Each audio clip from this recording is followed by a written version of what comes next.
Okay, I'm here at the 2013 ASCA conference, International Conference on Applied Strength and Conditioning with Dr. Duncan French. Duncan, just tell us about your current role and how you got into that role.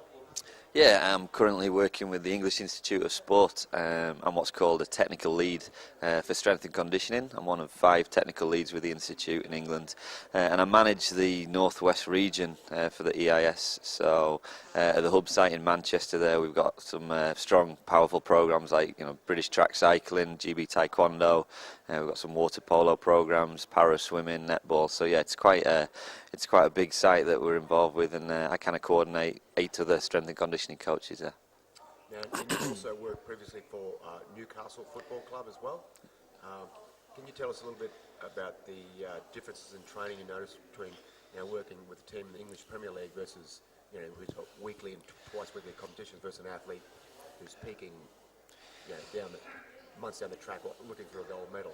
Yeah, I mean, you've hit the nail on the head. That's what it comes down to. It's the week-to-week grind in a team sport, seasonal sport, where you're looking at trying to get guys up every week for big performances versus that approach, that long-term strategy of trying to peak on the day at the Olympic Games, which is very different. It's a different mindset completely.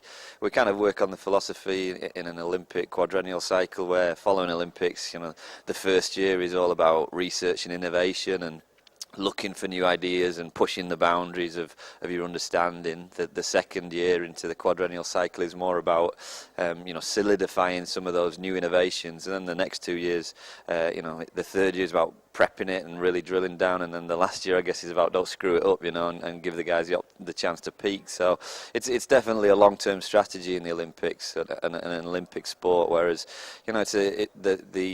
the seasonal sports are great because the competition comes thick and fast, but you've got to understand what you can achieve, where you need to achieve your training impact, be it in season, off season, out of season, and where you can actually look to gain some physiological adaptations, because that's the biggest challenge I feel with seasonal sports is looking to where you're going to affect an athlete's body composition, aerobic engine, anaerobic engine, muscle strength and power. So it's where do you put that in a seasonal sport? That's the challenge for me, I think. There's often a saying you can't do much in an athlete's last week in a peaking sport to improve them, but you can do plenty to stuff them up. Absolutely, yeah. Clearly not from your own experience, but have you seen any bad cases where strength and conditioning coaches or sport coaches have really stuffed up an athlete's performance in the last week or two for Olympics? Oh, mate. I'd probably get sued if I said that online. I should have said it another way. Theoretically. Yeah, let me give you the PC answer. I mean, no, I think again, you're right.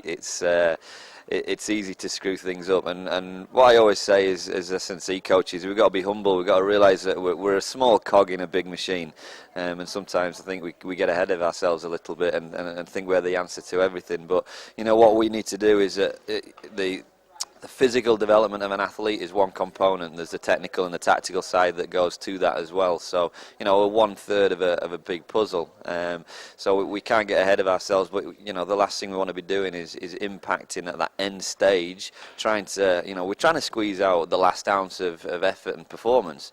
But we've got to understand when our work gets done. And strength and conditioning is a chronic strategy. It's a long-term approach. So, if we're worrying about things in the last week and we've not got it set before an Olympic Games in the last week, we've done something wrong in the last 3.5 years. Yeah, basically. So, but yeah, hopefully, touch wood, I'll never get in that situation where I do something terrible to screw someone up. It could be the sports coach who's the one who's panicking and orders extra sessions or takes a bit beyond the volume you'd expect. Yeah, I think I've had experiences in soccer in particular, where a run of just 3 bad results will totally change the mood in the environment in the training camp and at the training ground, and suddenly the pressure builds, and that's what seasonal sports are about, is that week-to-week pressure. And if results go against you, that can change your working style completely, because the emphasis from a head coach or a manager putting pressure on all the support staff, that's when you start to